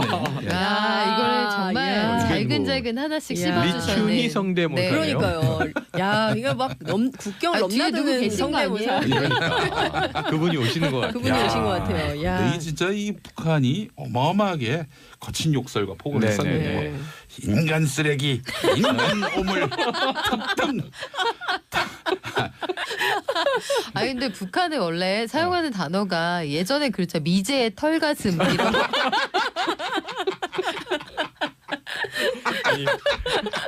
아유, 배 진짜. 아파요. 네, 네. 우리가 이런 민족입니다. 자, 하지만 이제 오는 주말에는 네. 이제 우리의 예술단이 그렇죠. 30일. 북한에 네. 가서 두 예. 번의 공연을 멋지게 하는데 네. 지금 너무 재밌었던 게 예. 이 아마 윤상 단장이 네. 싸이 카드를 내밀었다고 해요. 아, 싸이. 싸이. 그런데 예. 왜냐하면 이게 남조선 최고의 예, 지금 K-팝 강남 스타, 스타일. 네, 글로벌 스타로는 스타죠. 최고인데 네. 그런데 이제 현송월 단장이 상당히 난색을 표명했다고 아. 해요. 오. 왜냐하면 남조선 날라리풍이 너무 파격적이라 아. 북한 주민에게 맞지 않는다. 예. 근데 그건 제가 계속 주장컨대 고정하시나요? 중국에서 네. 김정은 위원장과 싸이는 너무 같이 패러디가 많이 됐어요. 아. 너무 닮은 걸로. 닮아서. 네. 그 우리가 평창 동계올림픽 때 그 북한 응원단 앞에 네. 호주인이긴 한데 동양인 남성이 이제 김정은 패러디 했잖아요. 네. 이게 좀 무리가 있었는데 맞아요. 음. 싸이가 북한에 가긴 아직은 좀 시기상조가 아닐까 생각이 생각이 됩니다만 그 재밌는 이 이야기입니다. 아유 그래요. 참 뭐랄까 이명박 전 대통령 아우, 참 웃픈 현실이죠. 예. 사실은 이게 뭐 안타까운 헌정사의 비극인데 그럼요. 네, 전직 네. 대통령이 줄줄이 감옥에 가는 것이 예. 하지만 이게 법 앞에 정의가 바로 서 있다면 그 대통령이나 일반 시민이나 누구나 범죄가 있으면 벌을 받아야 되는 거죠. 네. 그렇게 생각을 하고 이것은 미래로 가기 위한 이제 넘어야 할 산들이다 생각을 예, 예. 하는데 예. 지금 어쨌든 문제는 법인카드 검찰이 공소장 이렇게 제출하면서 막 그 범죄 1800 혐의 건. 일람표 이렇게 쭉 네.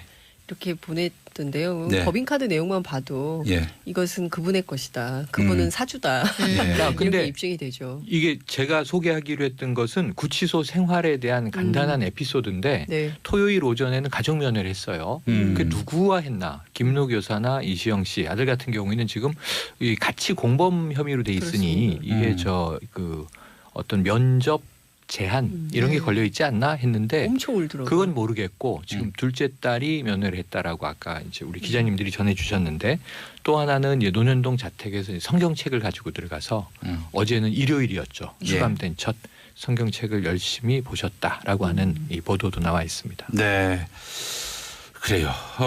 박연미 평론가로 네. 이제 티모 방송에서 소개됐어요. 네. 오늘 아침에. 아, 근데 이제 그 진행자 김모 네. 씨가 저희가 조만간 빠른 시간 내에 다시 한번 자리를 마련해서 고정 코너를 만들 수 있습니다라고 하니까 너무 좋아하는 거예요. 우리 박연미 기자가. 방송에서? 예, 예. 네. 그래서 돈의 노예. 아 이거는 배신인데. 그렇지. 이거 매우 네. 기뻐하시는군요. 배신인데. 매우 기뻐하시는군요. 네. 이런 반응을 김모 아, 진행자가 했습니다. 예. 그 프로가 우리가 아는 그거죠. 예. 네, 네. 우리가 아는 그건데 요일이 다르니까 뭐 상관없는 뭐 요일이 달라 오늘 어. 나갔으면서 아이고.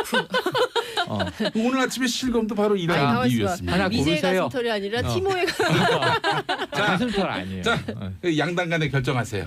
네. S입니까? T입니까? 팀입니까? 아유 제가 빠르게 이동하겠습니다. 제 어떻게? 빠르게.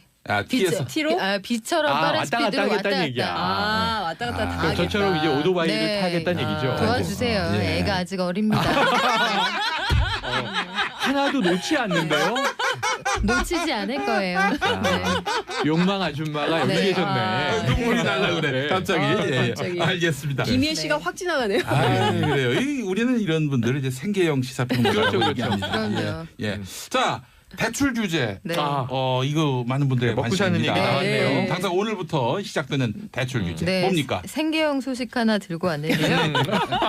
은행권이 총체적 상환 능력 비율 DSR을 비롯한 새로운 대출 규제를 오늘부터 시행을 합니다. 쉽게 말씀을 드리면 대출을 받기가 기존에도 만만치 않았는데 이제는 정말 대출 받기 어려워졌다 이렇게 이해하시면 돼요. 예컨대 그 DSR이다 하면 종전에는 주택담보대출 원리금 상환 부담이 얼마나 되느냐 이것만 봤다면 앞으로는 이제 자동차 할부금, 마이너스 통장 아니면 카드론 이런 걸 다 더해서 소득 대비 대출이 과하다 그럼 돈 안 꿔준다는 얘기예요. 예를 들면 DSR 기준이 100%다 했을 때 내 연봉이 7천만 원이면 내가 이미 빌린 모든 연간 상환해야 될 돈이 7천만 원이 된 거예요. 뭐 전세자금 대출이니 뭐니 다 더해서 했을 때 더 이상 추가 대출 안 된다는 거죠. 그러니까 은행에서 돈 빌려서 집 사기는 거의 불가능한 상황이 됐다. 뭐 이렇게 보셔도 사실 과언은 아닐 것 같습니다. 예. 네. 아유, 그래요. 이미 빌린 사람들은 어떻게 돼요? 글쎄 말이에요. 이미 이자. 빌린 분들은 대부분 아마 변동금리로 빌리셨을 거예요. 70% 정도가 왜냐하면 변동이라고 네. 하더군요. 그 고정금리로 하는 게 안전하다고 하지만 그래도 금리 차이가 한 1.5%포인트 정도 나거든요. 그러니까 큰 돈이잖아요. 주택담보대출의 경우에는 대부분 변동금리로 빌리셨을 텐데 아마 금리가 서서히 올라갈 겁니다. 예. 네. 지금 분양시장 열기가 뜨겁다고 하는데 네. 아무래도 지금 부동산 가격 잡기 위한 대책이겠죠. 이 대출 규제가. 그렇죠. 예. 그러니까 어떻게 분양시장 열기가 좀 가라앉을까요? 이건 뭐 정말 양극화가 될 거예요. 정말 현금 부자들 예. 뭐 아버지가 자꾸 나를 중산층으로 내몰아 이런 어린 친구들은 현금 주고 사겠죠. 뭐 은행비 조금만 얻으면 되거나 빚이 필요 없을 테니까. 예, 예. 근데 문제는 이제 실수요자인데 기존에 이미 대출이 좀 있는데 집을 사고 싶다 내지는 실수요의 개념의 무주택뿐만 아니라 20평대에서 이제 애들이 커서 30평대로 옮겨가고 싶어요. 이런 분들도 사실은 대출이 좀 어려워질 수가 있어요. 예. 그러니까 정부가 여기에서 어찌 되었든 전반적으로 너무 과열되고 있는 집값에 찬물을 좀 끼얹을 시점이 됐다고 보는 거예요. 예. 일부 통증이 좀 있더라도 해서 지금 선택이죠. 이게 뭐 옳고 그름의 문제는 아니고 어떤 것을 먼저 보았느냐의 선택의 문제입니다. 근데 그게 네. 단기적으로는 이제 부동산 가격을 잡기 위한 방편이기도 하지만 예. 중장기적으로는 가계부채 이 억제책이에요. 그렇죠. 가계부채 너무 팽창이 많으니까요. 최근 몇 년 동안 두 번 정권을 지나면서 팽창했어요. 예. 그래서 저는 지난 정부 때 최경환 당시 예, 영예부총리가 네, 언제 경제부총리 정부가 비난이다. 빚내서 그렇죠. 집 사라 그랬냐? 네. 그 저는 제가 언제- 빚내서 집 사라는 시그널을 듣고 전 집을 샀어요. 네. 빚을 무려 50% 가까이 내서. 예, 저는 근데 보통 일이 빚을 아니에요. 빚내서 집 사라고 한 적 한 번도 없습니다. 네, 그렇게 얘기하셨죠. 아이 얄미워.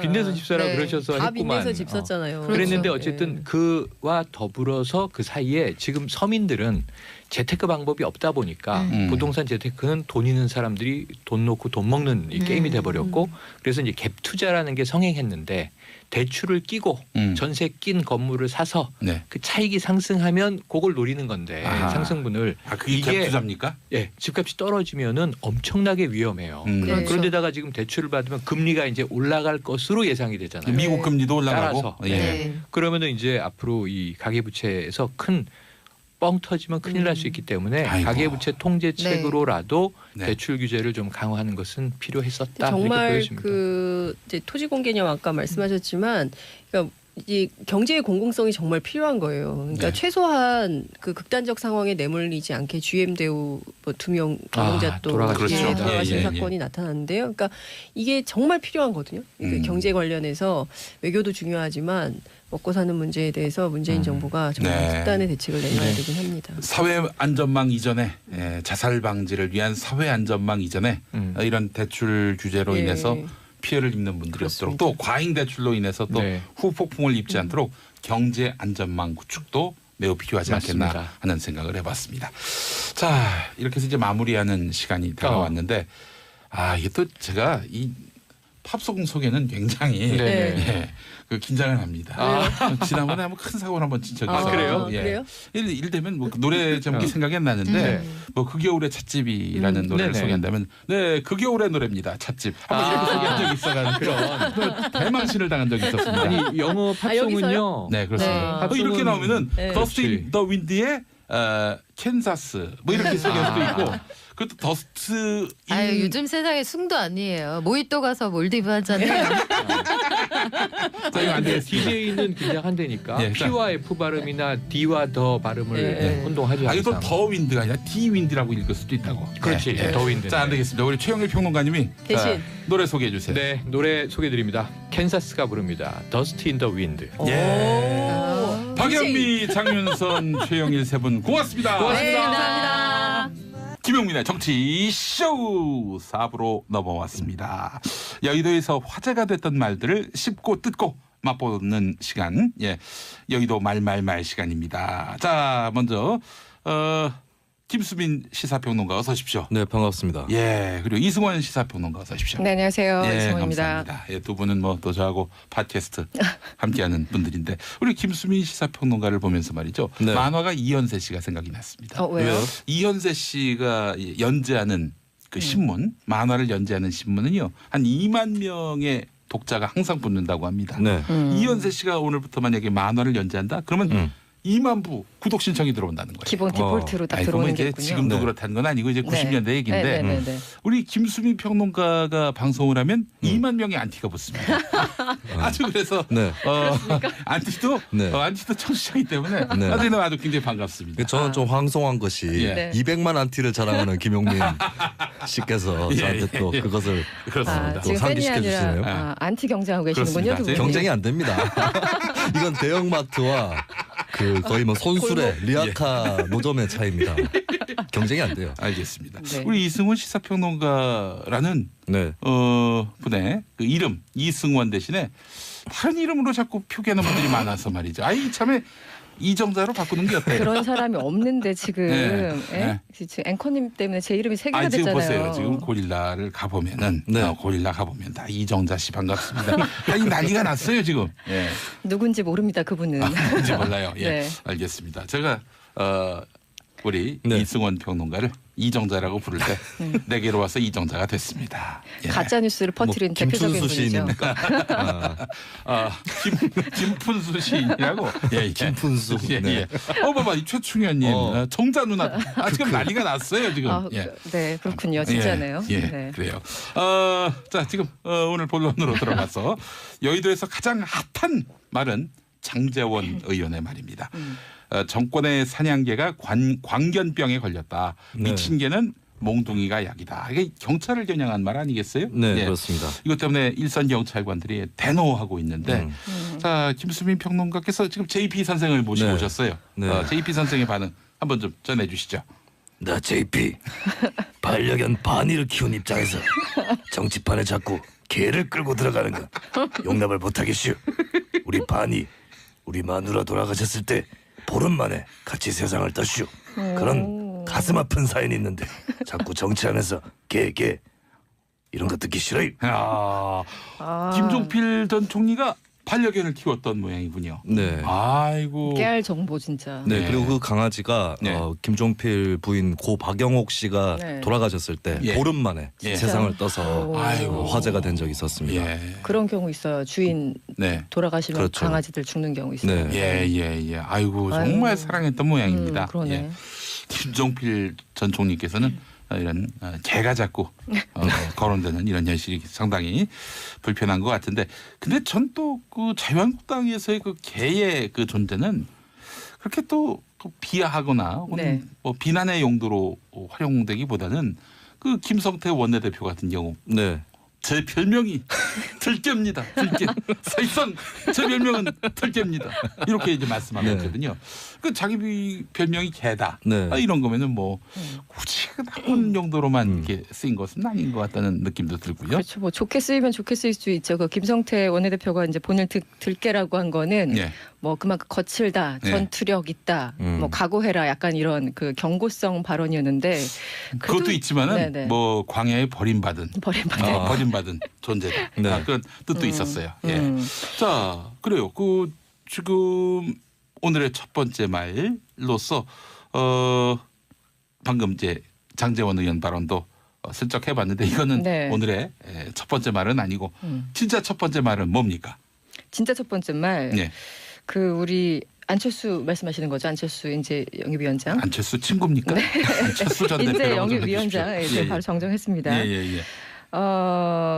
그 안철수 인재 영입위원장이 이런 말을 했어요. 예. 이 풀뿌리 일선에서 뛰던 분들이 우리와 함께 하기로 했습니다. 이 한국당 소속으로 정치하면서 곰팡내 나는 구태에서 탈당하신 분들입니다. 지금 안철수 위원장 오셨어요. 네. 네. 자, 이 말씀 그대로 다시 한번 읽어주시죠. 풀뿌리 일선에서 뛰던 분들이 우리와 함께하기로 했습니다. 한국당 소속으로 정치하면서 곰팡내 나는 구태에서 탈당한 분들입니다. 희망입니다. 예, 이런 말씀이었어요. 희망. 예. 실망이 아니라. 그렇습니다. 네. 예. 이런 말이 언제 나온 거죠?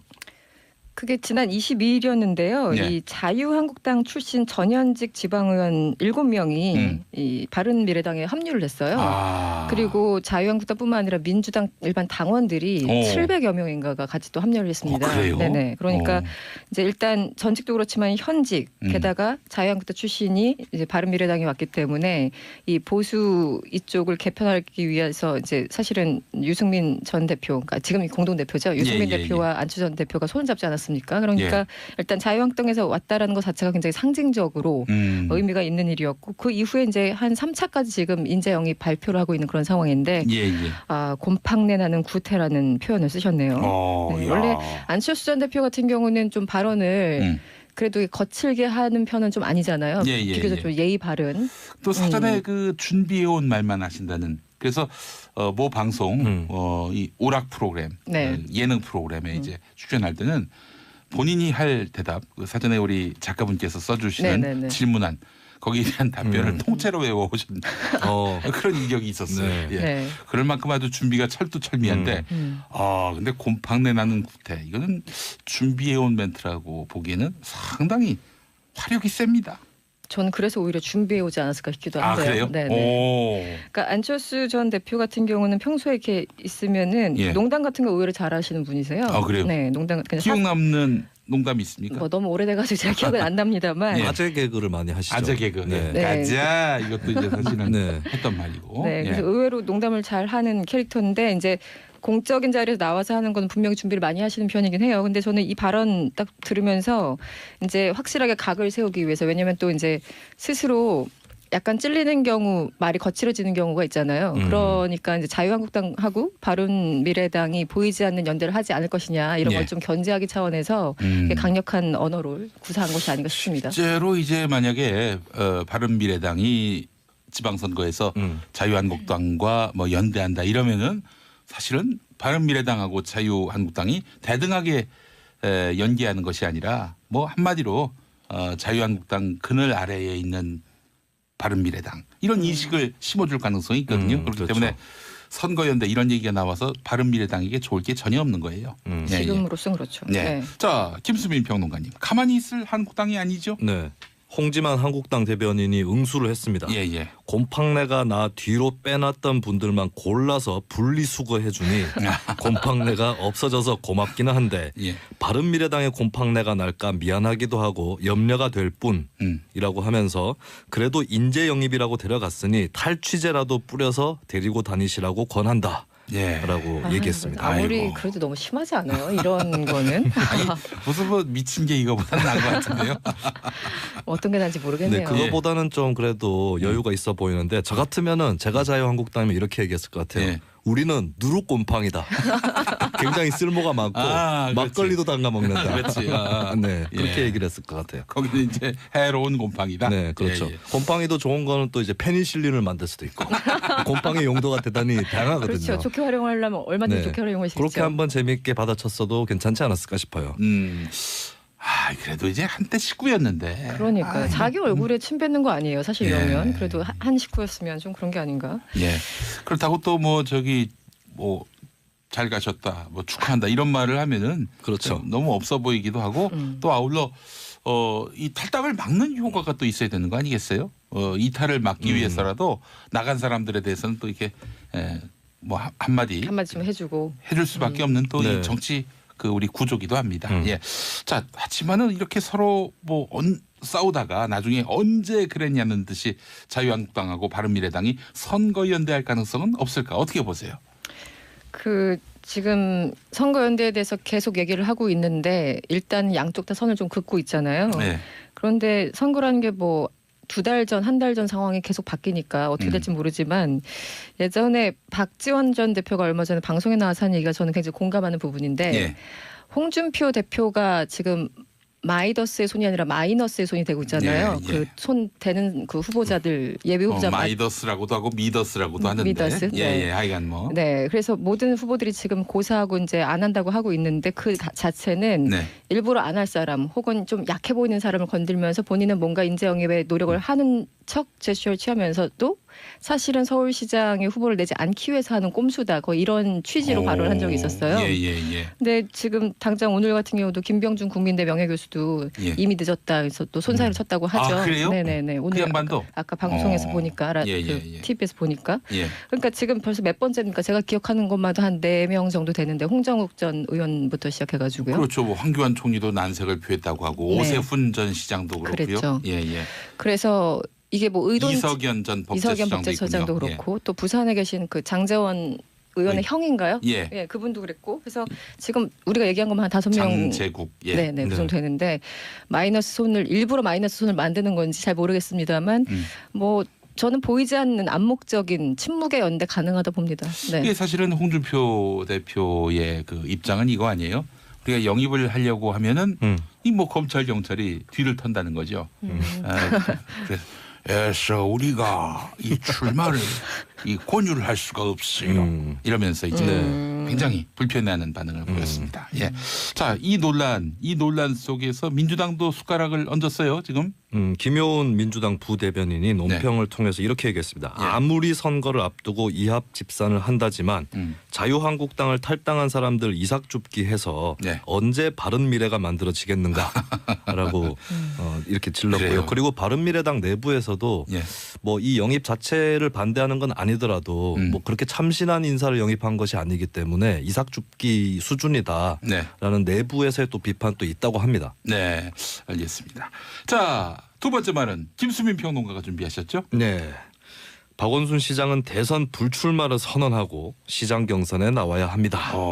이 말은 누가 했습니까? 우상호 의원, 서울시장의 또 선거 주자이기도 하죠. 우상호 의원이 어제 국회 기자회견에서 박 시장이 대선을 불출마 선언을 하고 시장 경선에 나와라 라고 밝혔습니다. 그래요. 근데 이제 사실은 대선 불출마를 요구한 점이 다소 좀 생뚱맞은 이유가 이번 7월부터 이제 새 서울시장의 임기가 시작되는 거 아니겠습니까? 4년 하면은 2022년 6월에 또 선거가 있죠, 지방선거. 그렇죠. 네. 아, 대선이 언젠가요? 대선이 2022년 3월. 아, 12월이 아니라. 네. 그러면 생뚱맞네요. 예, 네. 아, 생뚱맞지 않네요. 네. 근데 이제 굳이 임기로 봤을 때는 이번 대선, 그러니까 지난해 대선이죠. 지난해 대선이랑 이번 단체장 임기 차이보다는 차기의 어떤 대선과 차기 지방 선거로 당선되는 사람의 어떤 임기가 조금 더 좁아요. 그나마. 그래서 뭐 임기가 많이 시장 임기랑 대통령 임기랑 겹치기 때문에 약간 좀 생뚱맞아 보일 수는 있겠습니다. 지금 그 청와대에서 개헌한 대통령이 발의하는 개헌안에 대해서 계속 이제 지방선거 때 같이 투표를 하자고 하는 이유도 사실은 뭐 4년 연임제가 가능하다면 2022년 어차피 지방선거와 대선이 있기 때문에 임기를 한 뭐 약간만 그 지방선거 그 의원들이 좀 양보를 한다면 한마디로 대선과 지선의 그 시기를 맞출 수 있다 4년마다 그렇기 때문에 여러 가지 비용도 그렇고 사회적인 갈등도 줄일 수 있다 이런 시기적인 내용을 많이 얘기를 하는데요.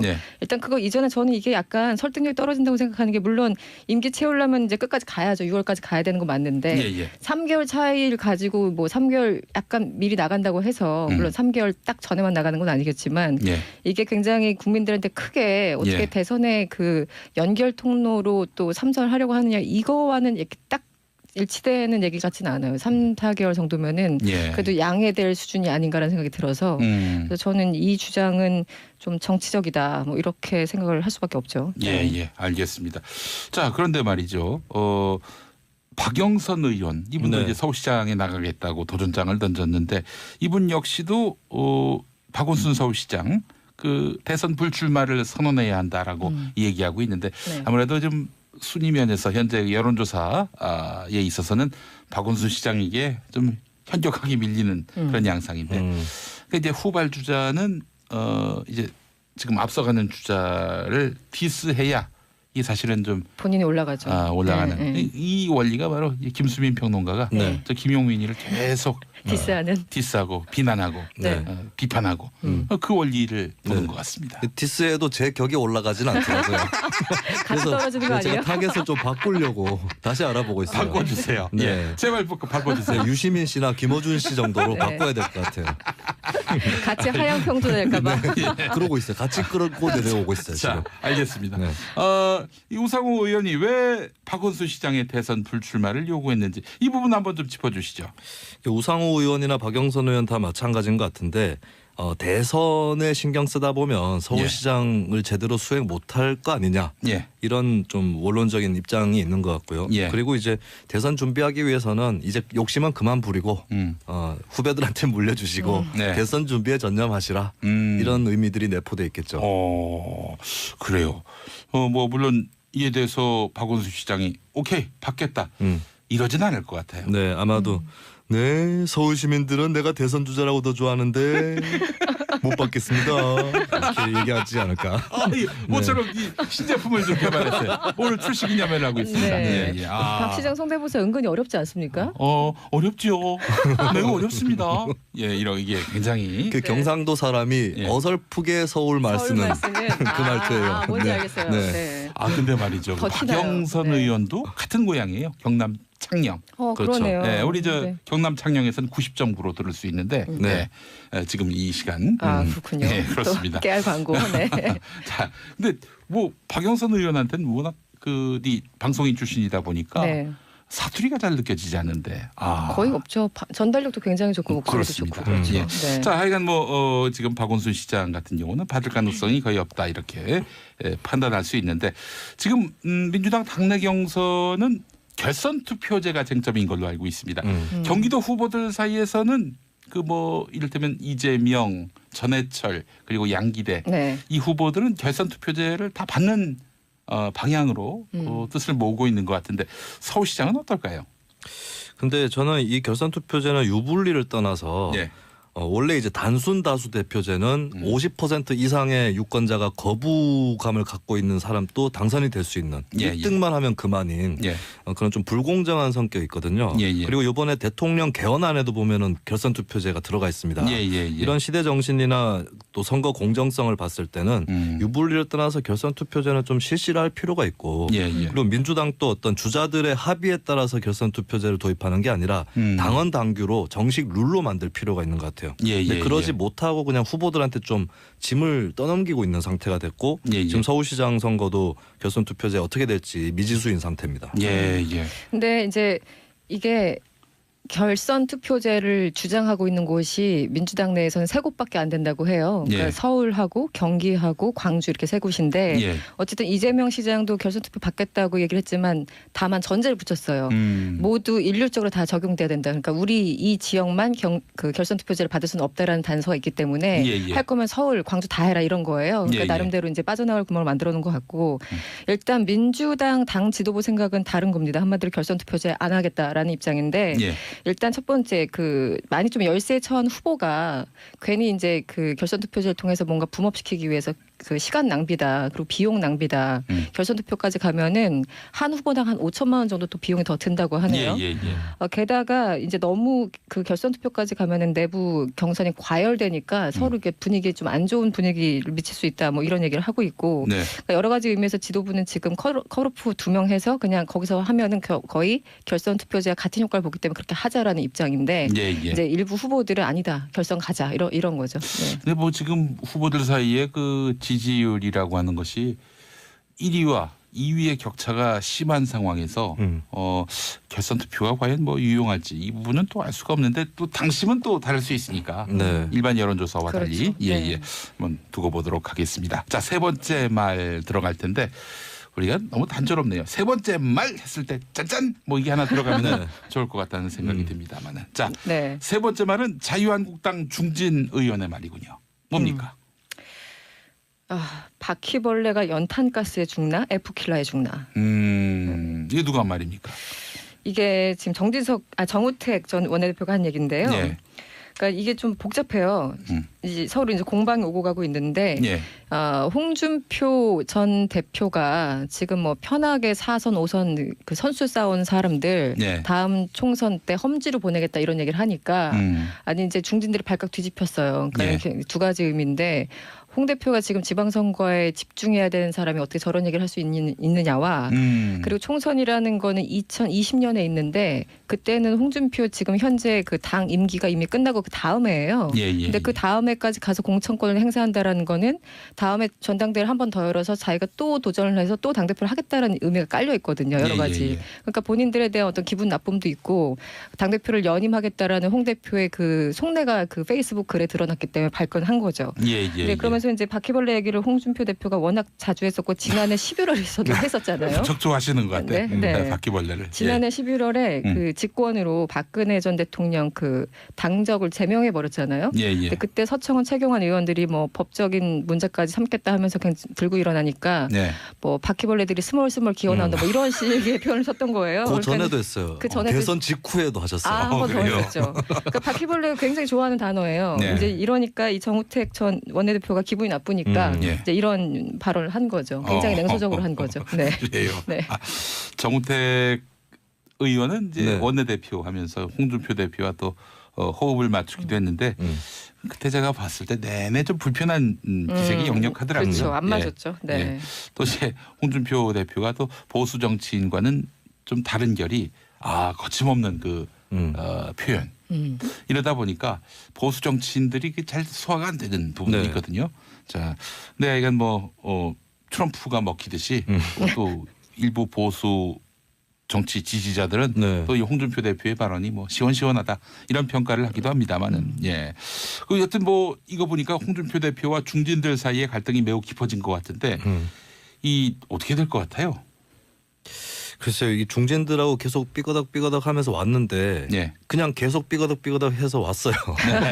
막 틀어지거나 이게 아니라 계속 특히 이제 정우택 전 원내대표나 정진석 전 원내대표랑 사이가 굉장히 미묘합니다. 친박 쪽하고는 아예 뭐 극과 극이라고 볼 수도 있는데 당 내에서는. 근데 이쪽하고는 좀 밉상이지만 그래도 같이 갈 수밖에 없다. 이런 얘기가 있는 것 같고 이번에 정우택 전 원내대표도 조금 뭐 되게 정색하고 한 얘기라기보다는 뭐 계속 연탄가스 얘기를 하니까 바퀴벌레하고 이제 같이 연결해서 한번 응수를 합시고 한 것이죠. 에프킬라만 얘기하면 특정 상품만 말하는 것 같아서 레이드도 있고 방송이니까 일반 명사화돼가지고. 자, 그래요. 그 좀 중진 의원들 중에는 지방선거까지 기다려보자.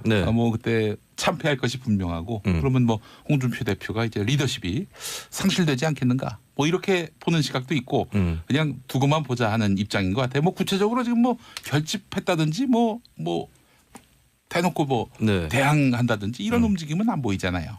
당의 상황 자체가 굉장히 느슨한 것 같아요. 그리고 그렇게 자유한국당 하면은 보수 진영이니까 뭔가 일사불란하고 질서가 있을 것 같은데 그냥 의원 개개별로 좀 따로 노는 그런 경향도 있고 오히려 그 질서기 때문에 또 홍준표 대표가 조금 거친 언사를 동원하면서 당을 휘어잡고 있는 건 아닌가. 되게 좀 애매모호한 상태인 것 같아요.